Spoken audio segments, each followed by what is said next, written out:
Okay. Okay, here we are outside. It's a beautiful spring day in New England, and I just ignored that. Did you see me? That was a puppy diss, in case you missed it. Rewind, fast forward, or go slow. Um, but what happened was Monty forgot himself and jumped up on me because I have the treat bowl here. So instead of scolding, which could be seen as reinforcement for pups this age, I just turned away, got very still. He immediately jumped down and went to explore and to play. They're very excited right now. We just came outside. So, Danny, can you pan over and show what they're doing? So we have Susie, who's going to Arizona to work with a little girl with autism there, and then we have Monty, which is over there, Dan, by the woods. Monty's exploring a little farther. I would have expected that. He is rather the alpha of the litter, but that's such a relative term.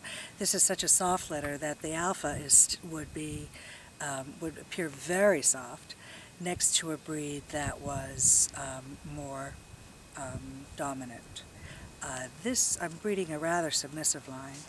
Hi, Monty. And they're very excited to be out. This is the first time they've explored this area.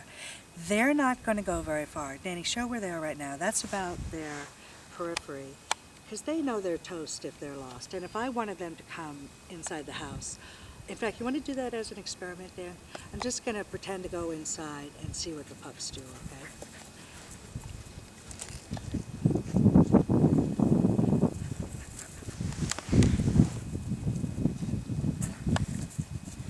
Good puppies. Good. All right. All right, well, I love to be right.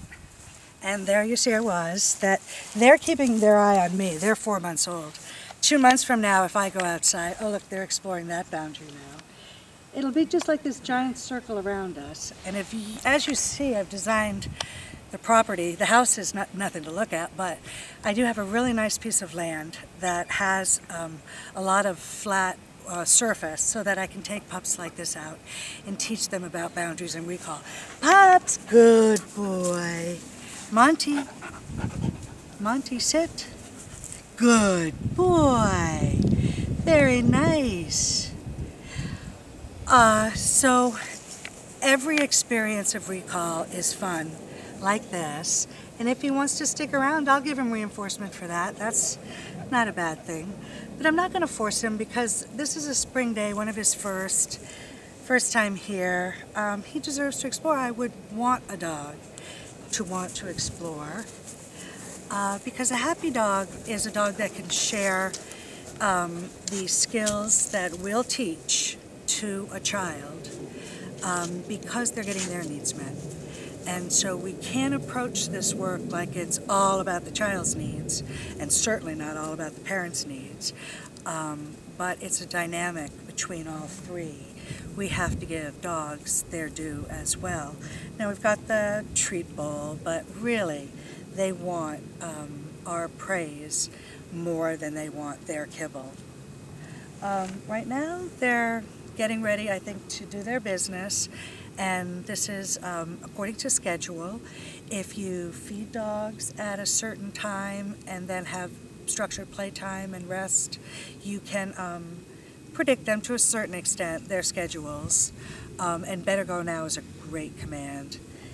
The way I teach it to these guys is I kind of know when they're getting ready to relieve themselves, and I'll just put it on cue, and it works surprisingly well. You can see Monty's always goes farther because he's the more assertive, more confident. Confidence in this line of work with children or with adults with post-traumatic stress, very delicate population, and you really need a dog that's soft and sensitive. In my breeding program, I try to also include an extra kick of courage, which doesn't always come along with the soft and sensitive temperament. And the really soft, sensitive pups I have in my breeding program, I recycle by offering as pets to donations that come to support our work with children or with adults with post-traumatic stress disorder. So Dan, let's film them down there. They're not going too far. You see the streets behind them, so if I didn't understand the pups, I might be a little alarmed that they go that way. But I know they're just doing what they've been doing since they were tiny, which is traveling to relieve themselves. Even in the whelping box, it was designed with form following function, where they'd have to travel to the papers and then travel back, and they do that at 3 and 4 weeks old. All right, now Susie feels she's gone too far. See, she looks a little bit anxious, started trotting back. But in general, they're really enjoying themselves. Susie, come on, Susie. Good girl. Sit.